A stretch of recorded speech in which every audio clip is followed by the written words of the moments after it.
একলা জীবন একলা মরণ, একলা চলতে কিসের ভয়। এই দুনিয়ার মানুষগুলো কেউ তো কারো নয় গো। এই দুনিয়ার মানুষগুলো কেউ তো কারো নয়। স্বার্থ ছাড়া কেউ চলে না, মনের কথা কেউ বোঝে না।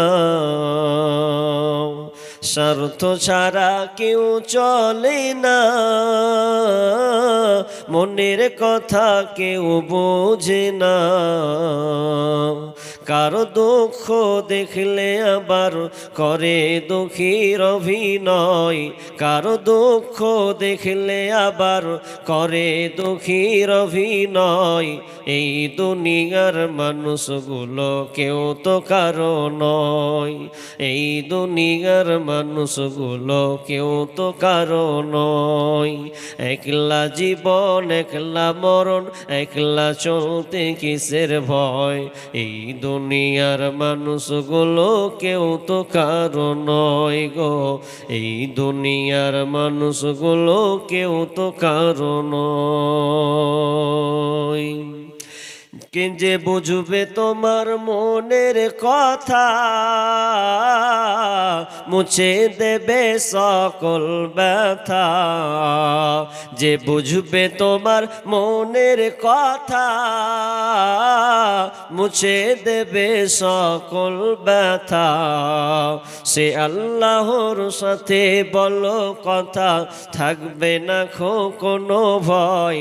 সে আল্লাহর সাথে বলো কথা, থাকবে না কোনো ভয়। এই দুনিয়ার মানুষগুলো কেউ তো কারো নয়। এই দুনিয়ার মানুষগুলো কেউ তো কারো নয়। একলা জীবন একলা মরণ, একলা চলতে কিসের ভয়। এই দুনিয়ার মানুষগুলো কেউ তো কারো নয় গো। এই দুনিয়ার মানুষগুলো কেউ তো কারো নয়।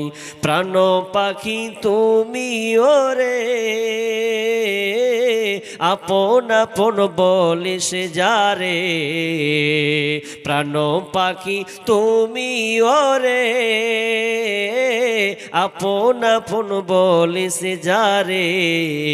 মরার পরে রাখবে গোরে, ভুলে যাবে দুদিন পর। মরার পরে রাখবে তোরে, ভুলে যাবে দুদিন পর। এই দুনিয়ার মানুষগুলো কেউ তো কারো নয়। এই দুনিয়ার মানুষগুলো কেউ তো কারো নয়। একলা জীবন একলা মরণ, একলা চলতে কিসের ভয়।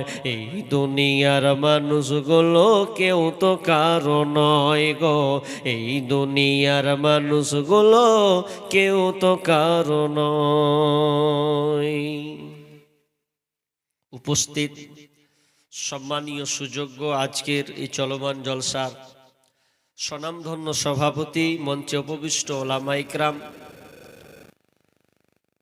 বিভিন্ন এলাকা থেকে ছুটে আসা দিনদার ইমানদার মুমিন ভাই সকল, এবং পেছনে রত সম্মানিতা মা ও বোনেরা, প্রথমে সেই মহান মুনিবের দরবারে প্রশংসা করি যে মহান মুনিব আমাদেরকে একটি মসজিদ কেন্দ্রিক আয়োজিত মাহফিলের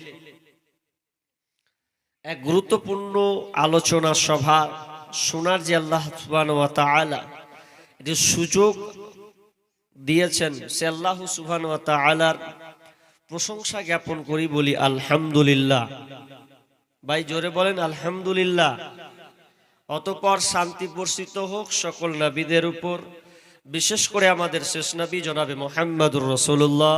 আমরা সকলেই বলি সাল্লাল্লাহু আলাইহি ওয়াসাল্লাম। আমরা ধারাবাহিকতার সাথে এক এক আলোচকের মুখ দিয়ে কোরআন ও হাদিসের আলোচনা আমরা শুনছি। আমি আপনাদের কোরআন ও হাদিস থেকে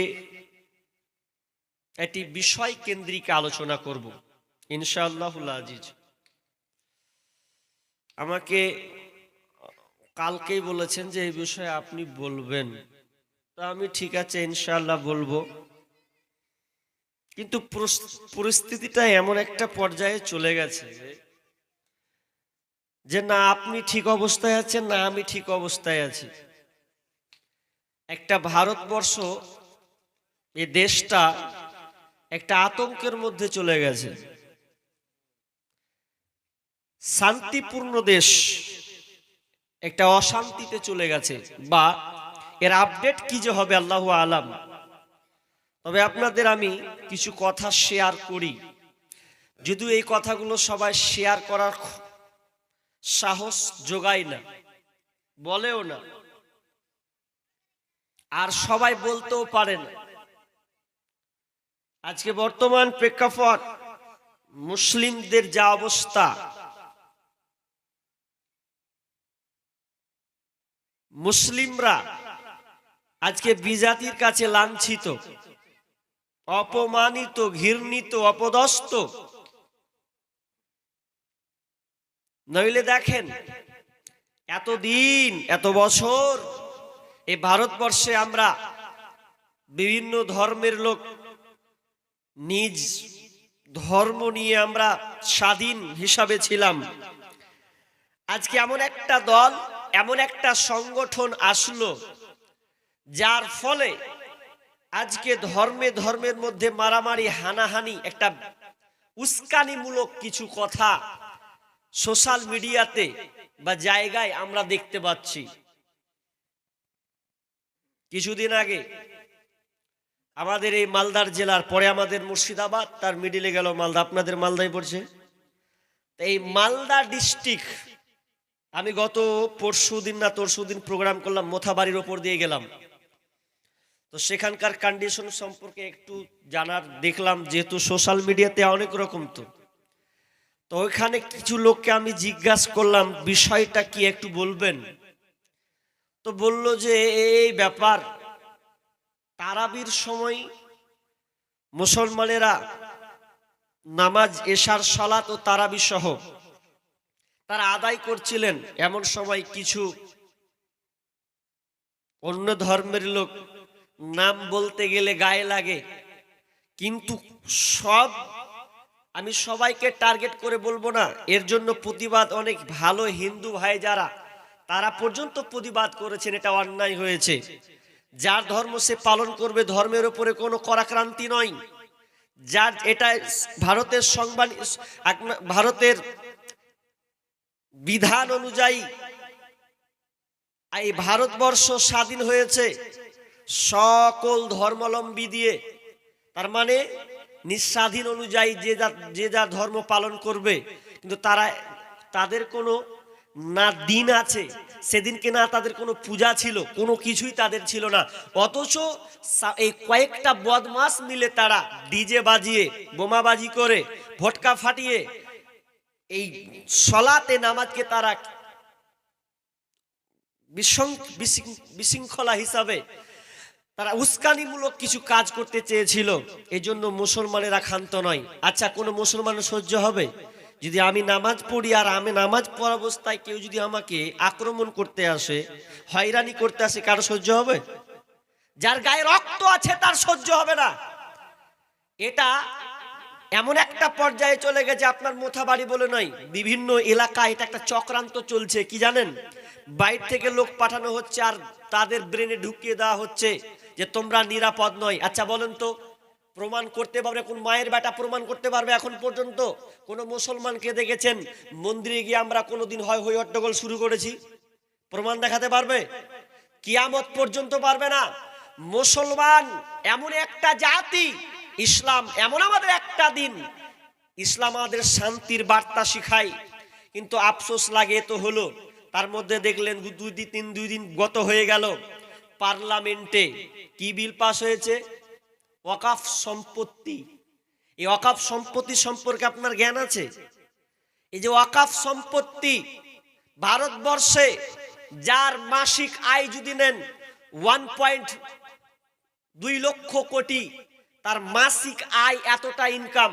যদি পশ্চিম বাংলায় যদি আপনি তদন্ত করেন ওয়াকাফ সম্পত্তি থেকে, মুসলিমদের এই ওয়াকাফ সম্পত্তি, বাপ দাদার যে সম্পত্তি রেখে গেছেন মুসলমানদের জন্য, বা আমাদের বাপের সেই সম্পত্তি বিল পাস হয়ে গেল কাদের হাতে, চলে গেল সরকার, তারা নিজেরা আয়ত্ত করে নিয়েছে হাতের মধ্যে।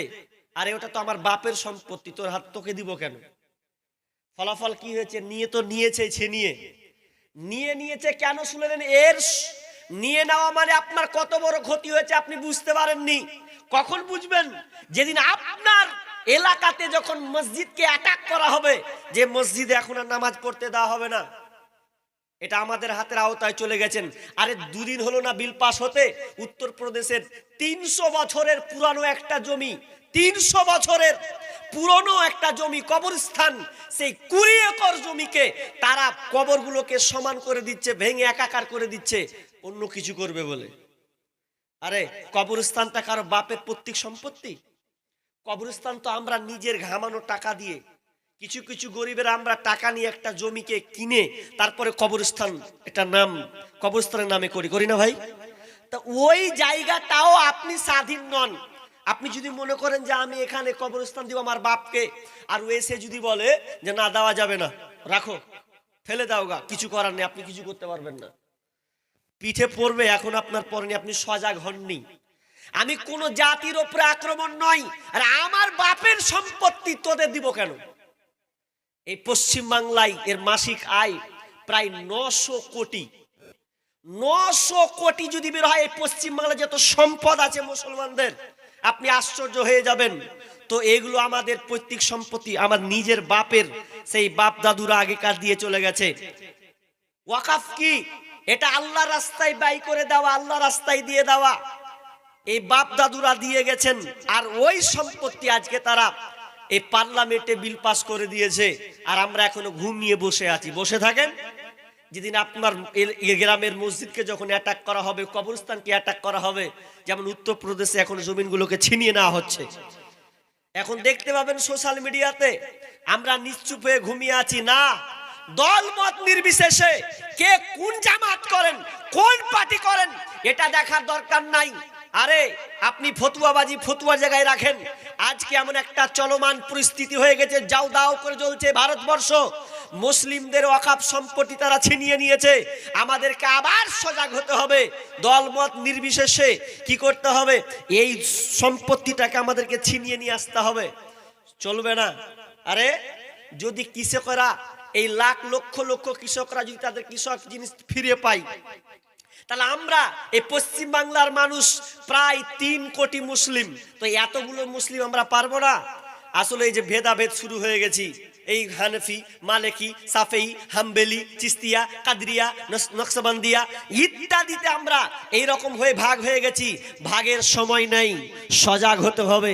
যদি সজাগ না হন তাহলে আস্তে আস্তে মুসলমানদের অবস্থা আরো কঠিন হয়ে যাবে। আমি ওইদিকে আলোচনা করছি না, তবে আপনাকে বোঝানোর চেষ্টা করছি।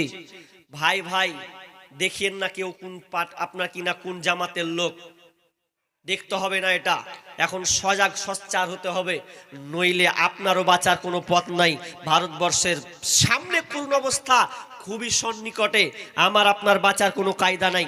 অতএব বলছি সজাগ হন, ইমামদেরকে সজাগ হতে হবে, ইমামদেরকে বুঝাতে হবে। আর ইমাম না পারলে আপনি তো শিক্ষিত মানুষ, আপনাকে ইমামকে বুঝাতে হবে, গ্রামের মানুষকে বুঝাতে হবে। এই সম্পত্তি ছিনিয়ে নিতেই হবে, কারণ এটা ওয়াকাফ, আল্লাহ রাস্তায় ব্যয় করে দেওয়া। আল্লাহ আমাদেরকে ছাড়বেন না যদি আমরা বসে থাকি। জি, অতএব সজাগ হন। আমি আর ওইদিকে আলোচনায় যাচ্ছি না, তবে কথা হচ্ছে আজকে আমার আলোচ্য বিষয়